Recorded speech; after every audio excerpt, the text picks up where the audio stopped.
Então, meus irmãos, vamos abrir a nossa Bíblia lá no livro do profeta Daniel, hoje à noite. Livro do profeta Daniel, capítulo 6 e versículo 10, meu irmão. Livro de Daniel, capítulo 6, versículo 10.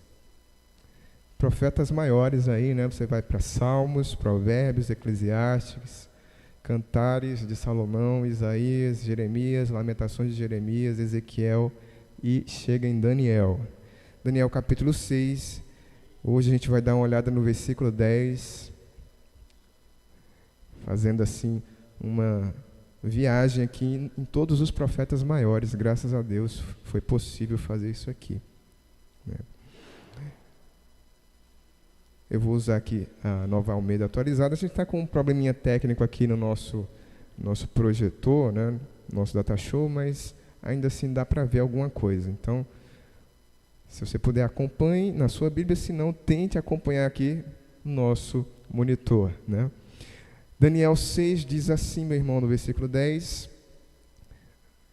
Deixa eu voltar aqui. A tecnologia me ajudar aqui também, né? Isso, pronto.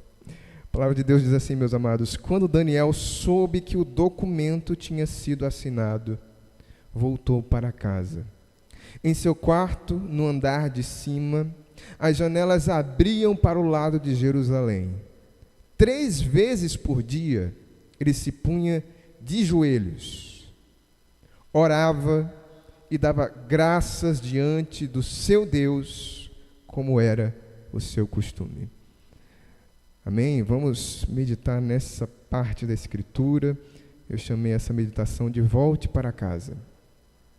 Vamos orar, ter um momento de oração ao Senhor nesse momento. Pai, nós sabemos que hoje à noite nós temos esse encontro contigo, que a Tua palavra, Senhor, aberta e ministrada pelo Espírito Santo, produz aquilo que é o desejo do Teu coração, Senhor, e nós queremos sentir isso em nossa vida, Pai. Queremos, ó Deus, ter esse encontro através do Espírito Santo com a verdade da palavra de Deus, que abala, que transforma, mas que consola, conforta também, Senhor. Seja assim com o Teu povo nessa noite, Senhor. Continue falando aos nossos corações. Tenho certeza que irmãos e irmãs nessa noite precisam ouvir Tua voz, e isso só pode acontecer, meu Deus, se Tu ultrapassar a barreira humana que sou eu, a dificuldade que para Ti não é dificuldade, e o Senhor, pelo Teu Espírito, falar ao nosso coração, meu Deus. Eu peço que seja assim, meu Pai, em nome de Jesus. Amém. Muito bem, meus amados irmãos.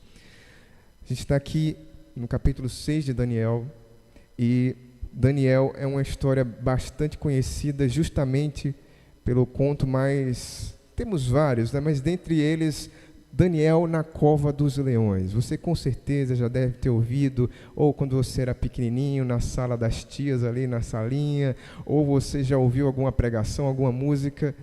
Pois bem, meus irmãos, o que a gente vai ver hoje à noite aqui na palavra é justamente a situação que explica por que Daniel foi parar na cova dos leões. O versículo 10 nos ajuda a entender o motivo que levou Daniel a parar lá naquela situação tão perigosa, incômoda, tão inusitada, né? O legal da gente estudar a Bíblia, meu irmão, é que o estudo vai oferecendo para a gente algumas ferramentas que aumentam a beleza da história, aumentam a riqueza do relato. Tem algumas pessoas que, quando se concentram ali no começo do livro do profeta Daniel, quando ele ainda é jovem, né, quando ele chega ali com outros 3 amigos, que agora eu só vou lembrar o nome que eles receberam depois, né, Sadraque, Mesaque e Abidnego. A gente só lembra de Daniel ali no início, jovenzinho, chegando na Babilônia de Nabucodonosor, e os jovens não querendo participar dos manjares do rei, não é verdade? E a gente esquece ou perde de vista que Daniel praticamente avança na idade no decurso do livro. Daniel passa por 2 grandes reinos, o reino da Babilônia e depois sobre o reino Medo-Persa. 4 reis envolvidos. Daniel trabalha no reino de Nabucodonosor, de Belsazar, de Dario e de Ciro. E por aí você tira que muito tempo passa. É difícil a gente determinar a idade de Daniel, quantos anos Daniel teria, né? Mas com certeza, meus irmãos, eu posso lhe assegurar que aqui nesse momento, quando Daniel recebe um golpe, que a gente vai já entender porquê, muito sujo, muito escuso, para tentar tirar a sua integridade diante do rei Dario, ele com certeza aqui, meus irmãos, já teria uns 70 anos. É mesmo, é verdade.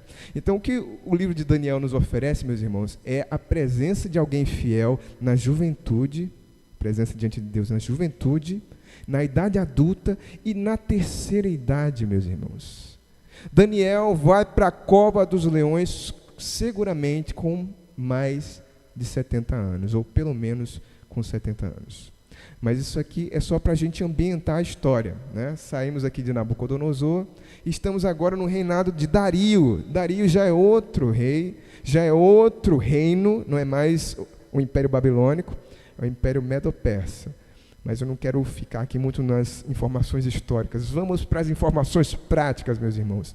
O versículo 1 nos diz que Dario ali começa a fazer a organização do seu reino, né? Ele começa a organizar o seu reino e, para variar na história do livro de Daniel, Daniel também se destaca entre as pessoas e é escolhido como um dos 3 que vão presidir o reino desse grande rei, o rei Dario.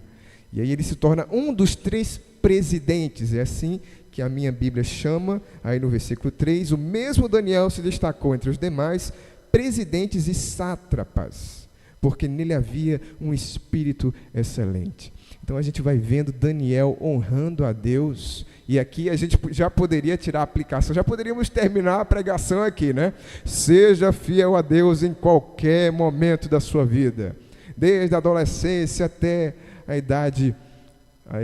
a terceira idade. A gente poderia terminar aqui. Ou então outra aplicação, sirva a Deus, não importa qual é o governo, né? Se é Nabucodonosor, se é Ciro, se é de direita, se é de esquerda, sirva a Deus, seja fiel a Deus. A gente poderia mais, a gente vai um pouquinho mais longe hoje à noite, meus irmãos.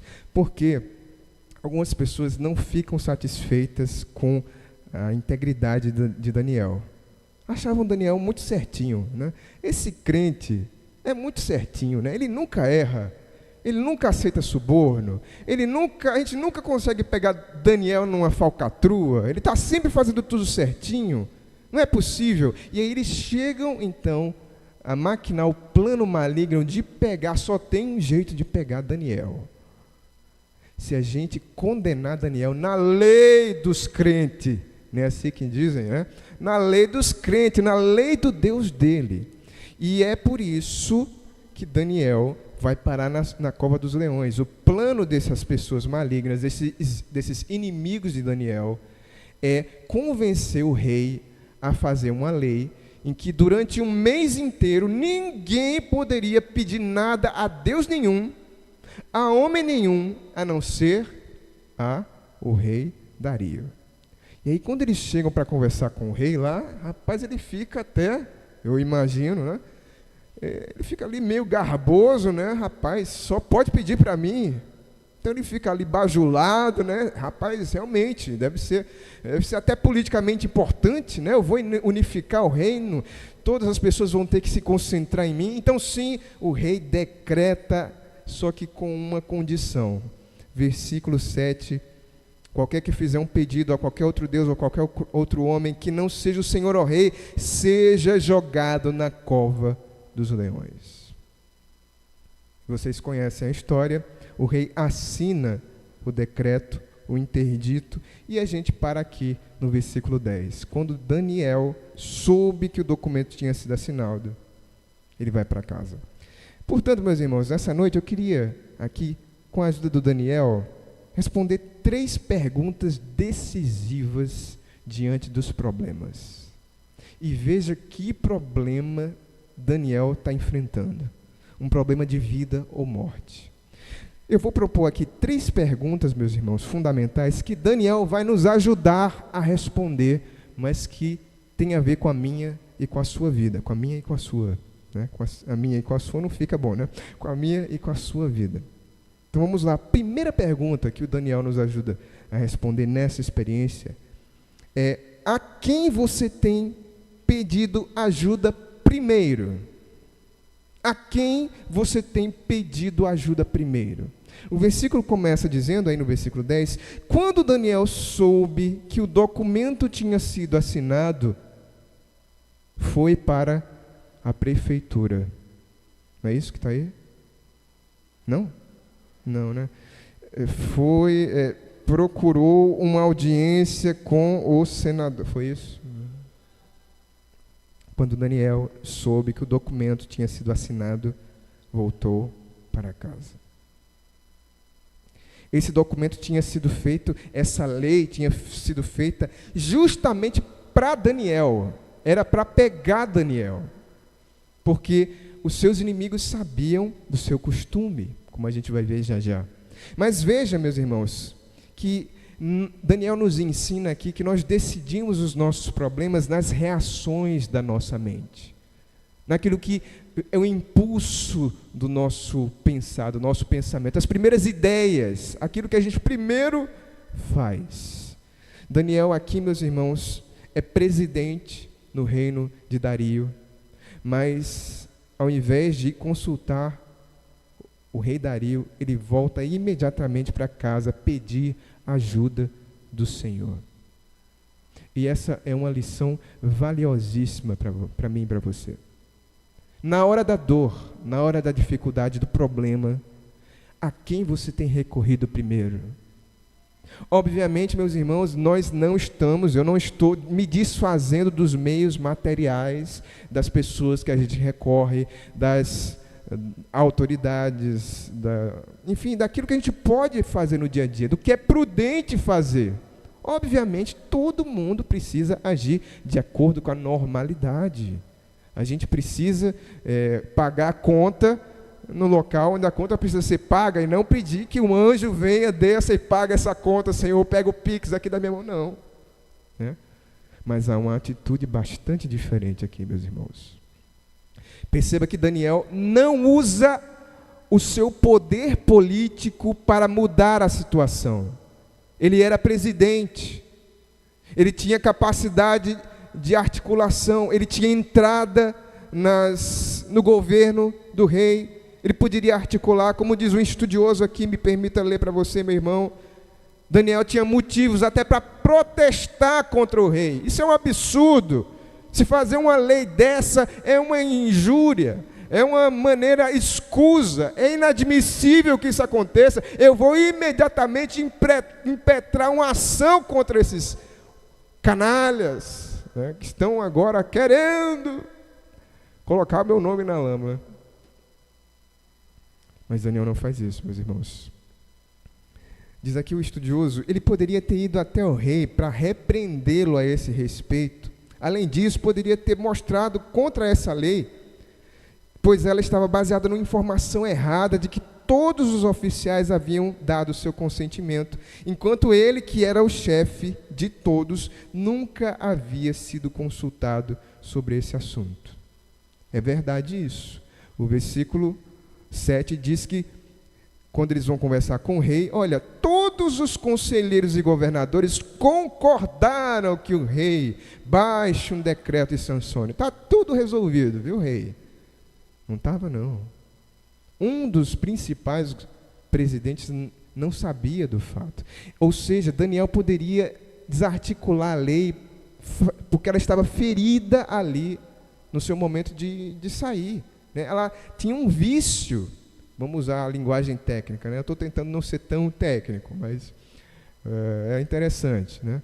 Ou seja, meus irmãos, Daniel tinha todas as condições de humanamente agir com os aparatos, os aparelhos da lei, políticos, para mudar a sua situação, mas incrivelmente, meus irmãos, Daniel nos leva a pensar, a repensar um pouco as nossas reações.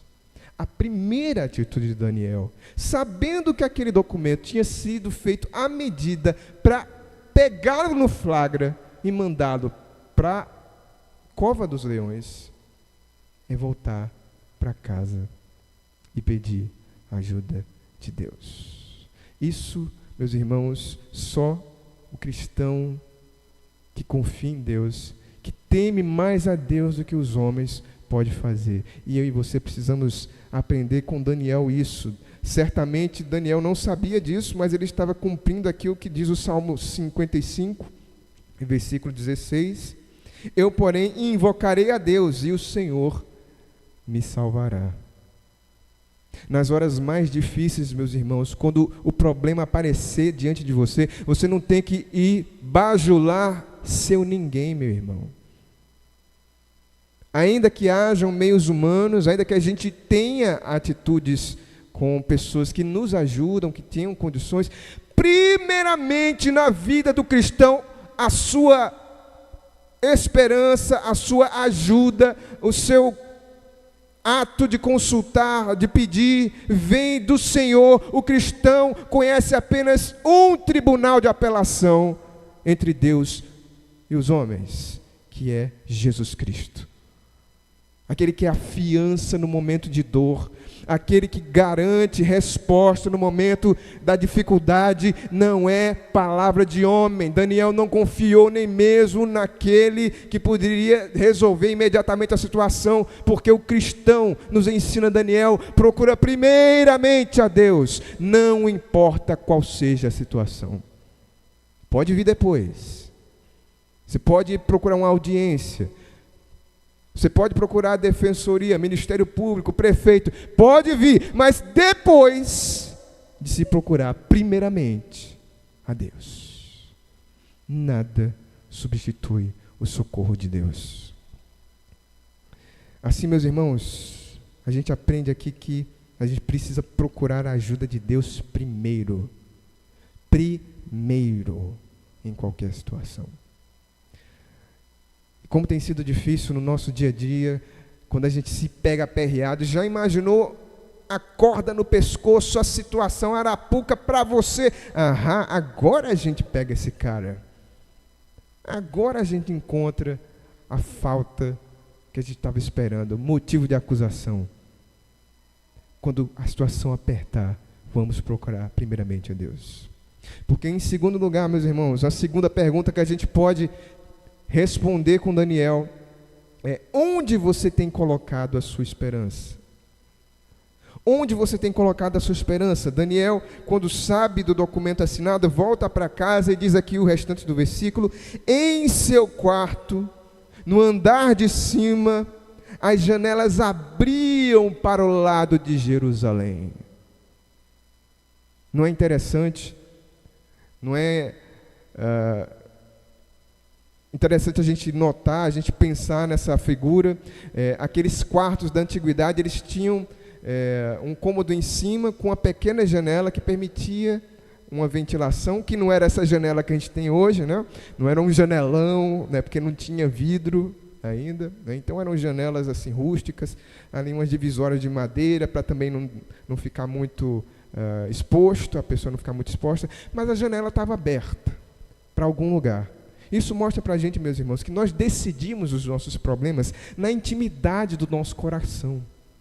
Daniel volta para casa para falar com Deus no seu quarto, no local onde havia a intimidade, onde a vida diária corria, onde ele naturalmente tinha os momentos mais íntimos, mais solitários, mais decisivos da sua vida. Daniel sabe que ele corre risco de morte se ele orar ao Senhor naquele momento, mas é justamente o que ele faz. Ele não esconde a fé no seu quarto, ele volta para o quarto onde ele poderia ser observado, ele abre a janela que poderia permanecer fechada e ele ora ao seu Deus, se tornando culpado de ser fiel ao seu Senhor. Outro estudioso diz para a gente: Daniel poderia ter fechado as janelas e orado silenciosamente 3 vezes ao dia. Estaria tudo certo. Só que não, né? Ou poderia ter deixado a cidade naquele momento perigoso, poderia orar em outro lugar. No entanto, isso teria sido incredulidade e covardia. Porque como a gente vai descobrir no versículo 11, aqueles homens estavam observando o que Daniel iria fazer. Assim que Daniel vai para casa, aqueles homens estavam de olho no que o servo de Deus ia fazer. E isso acontece diariamente nas nossas vidas, meus irmãos. Não se esqueça que sempre você vai ter olhos de alguém postos em você. Ah, mas foi 5 minutos, eu postei a minha raiva no Facebook, depois apaguei. Alguém viu. Ah, mas hoje eu tive foi só 5 minutos de descontrole com a minha esposa, e eu gritei, eu acho que nem escutou o vizinho. Não sei, não sei. Meus irmãos, nós estamos sempre sendo observados pelo mundo. As pessoas estão sempre de olho na gente. E Daniel sabia disso, e ele preferiu agradar a Deus do que agradar aos homens. Ele preferiu correr risco de morte do que salvar a sua pele. Ninguém ia saber, né? Fecha a janela, fica no escuro, passa uma temporada ali. Obviamente, meus irmãos, que essa experiência de Daniel aqui, ela foi escrita, ela aconteceu para nos ensinar lições, meus irmãos. Claro que não vai ser assim sempre. Claro que a gente não precisa ter um pensamento que isso sempre deve ser assim. Olha, se você puder fugir, não fuja, fique. Não é assim também. Mas, obviamente, meus irmãos, existirão momentos da nossa vida em que a gente precisa ser corajoso, enfrentar as consequências de ser cristão. Graças a Deus, no Brasil a gente ainda tem liberdade, mas com certeza, meu irmão, vai chegar o tempo em que a gente vai precisar bater no peito e ficar com Jesus até que o sangue corra na canela, porque isso já acontece com outros irmãos no mundo. Onde você tem colocado a sua esperança? O texto diz para nós, meus irmãos, no versículo 10, a parte B, que no quarto de Daniel, no andar de cima, as janelas abriam para o lado de Jerusalém. Diz aqui um estudioso, ele lembra que é o nosso coração que direciona o nosso caminho no dia a dia. Ele diz, você ora para onde o seu rosto está voltado, para Jerusalém ou para a Babilônia. O quarto de Daniel estava com as janelas voltadas para Jerusalém, porque a esperança dele, ele morava até que ele morava em Jerusalém, até que ele morava na Babilônia, mas o seu coração, a sua esperança estava voltada para Jerusalém. Ele não esperava outra razão a não ser a promessa de Deus que haveria um tempo de restauração. A janela aberta para Jerusalém aponta essa ligação direta de quem se espera, de quem todos os dias se tem essa relação ininterrupta. Para onde você olha, onde você coloca o seu olhar, é isso que direciona a sua vida. É assim que você caminha no problema, meu irmão. Para onde? Ou onde você tem colocado a sua esperança? Colocado a sua esperança muitas vezes no 13º salário que vai sair agora no final do ano. Eita, agora sim eu resolvo tudo. Eita, Jesus, nem espera a hora de chegar. Colocado a sua esperança no ano que vem é ano eleitoral, agora sim vão cumprir a promessa que fizeram e vão calçar a minha rua. Eita, não acredite, meus irmãos, não coloque. O texto é realmente confrontador, é provocador, porque Daniel resolveu, por sua fé, subverter as pessoas, as leis do seu tempo. Porque, meus irmãos, o cristão não vive por aquilo que ele vê, ele vive pela fé. Como diz o apóstolo Pedro, lá em Atos capítulo 5, versículo 29, importa obedecer a Deus do que obedecer aos homens. Por isso, meus irmãos, a gente precisa manter a nossa esperança voltada para Deus em todas as situações.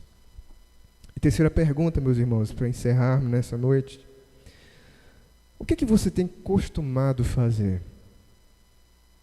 Diante dos problemas, o que você costuma costuma fazer? Qual é a tua atuação, a tua forma de agir? O versículo termina dizendo aqui, no versículo 10, né? 3 vezes por dia, ele se punha de joelhos, orava e dava graças diante do seu Deus, como era o seu costume. Como era o seu costume. Nós decidimos os nossos problemas, meus irmãos, na regularidade das nossas ações. Daniel nos mostra que a rotina tem tudo a ver com a vida de integridade e de fidelidade diante de Deus. Tem gente que na hora do problema quer se transformar no intercessor. Agora eu vou em toda vigília. Pode me chamar que eu vou. É para fazer o quê? Para o problema passar? 7 vigílias de oração? Eu vou. Meu irmão, a palavra de Deus aponta para uma outra realidade. É aquele que permanece, é aquele que tem constância na vida com o Senhor, que vai passando de dificuldade em dificuldade, de dor em dor. A vida cristã é uma constante. Obviamente, meus irmãos, nós temos altos e baixos. Eu não estou dizendo que nós somos super-homens, mas eu estou dizendo para você, Daniel está nos mostrando com a sua experiência, que uma vida com Deus não acontece pontualmente. Não é o problema que vai fazer você virar o homem de fé, a mulher que se apega a Deus. A sua vida de oração não vai mudar por causa do problema. Você precisa ser mudado no processo. Daniel enfrenta um problema novo na sua vida, completamente novo, mas a rotina da sua vida de oração era antiga. É assim que a gente vai aprendendo com Daniel.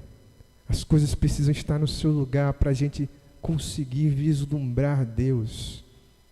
A importância da vida diária com Deus não pode ser subestimada. A vida de oração, a vida de leitura da palavra, isso é o que vai, meu irmão, no final das contas, reverberar lá na hora da dificuldade.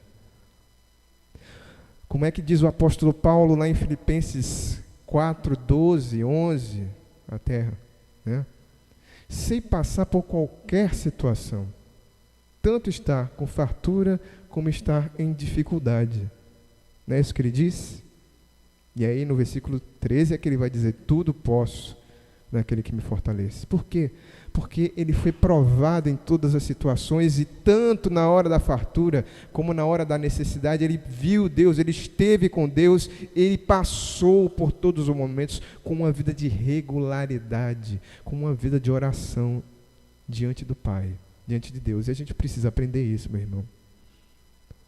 O estudioso diz aqui, meus irmãos, uma coisa incrível. Ele vai dizer para a gente que a verdadeira cova dos leões de Daniel foi o seu quarto.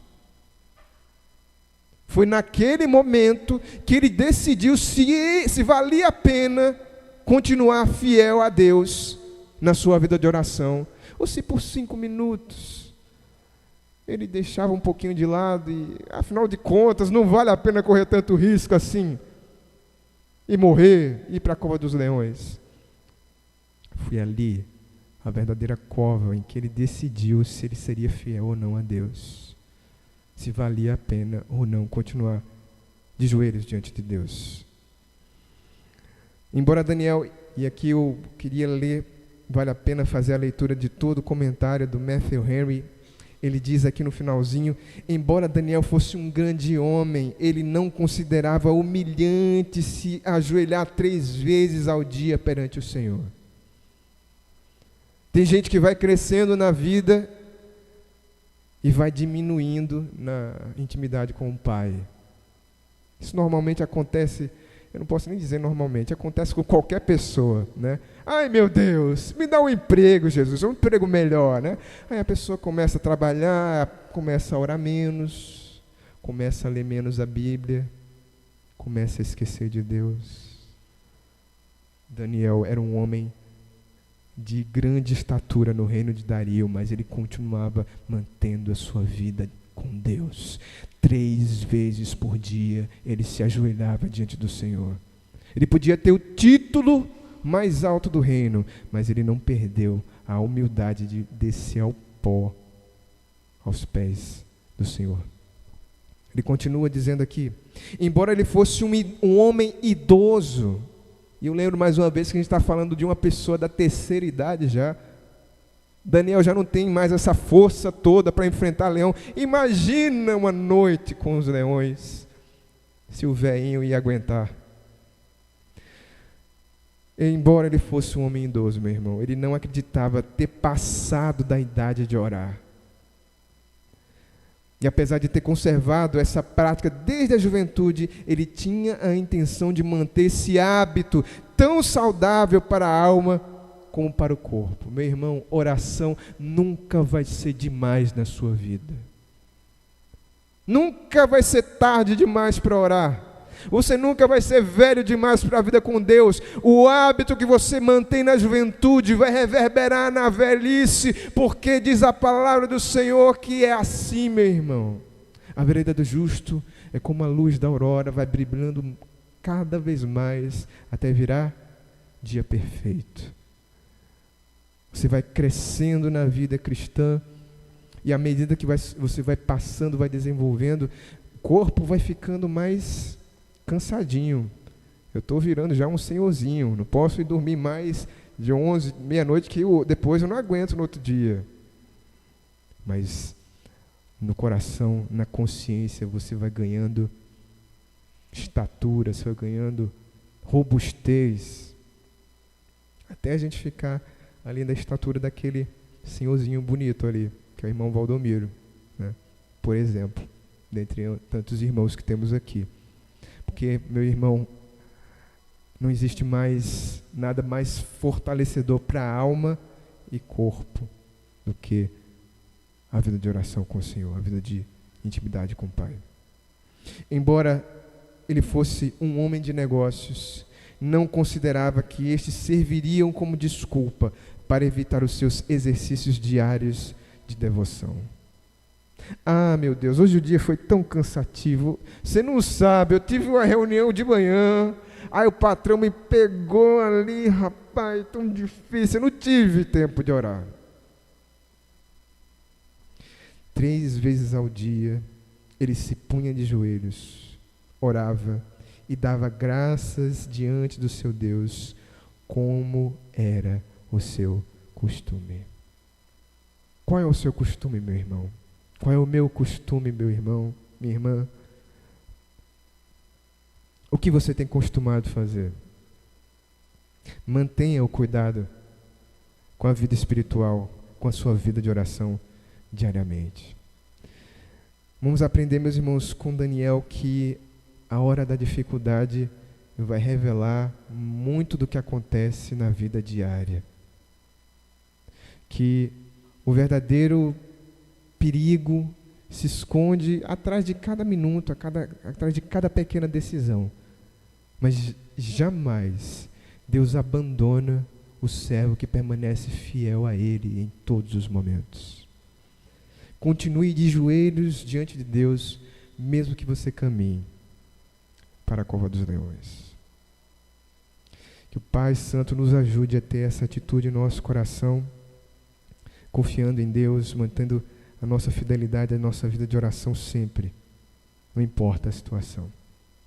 Amém?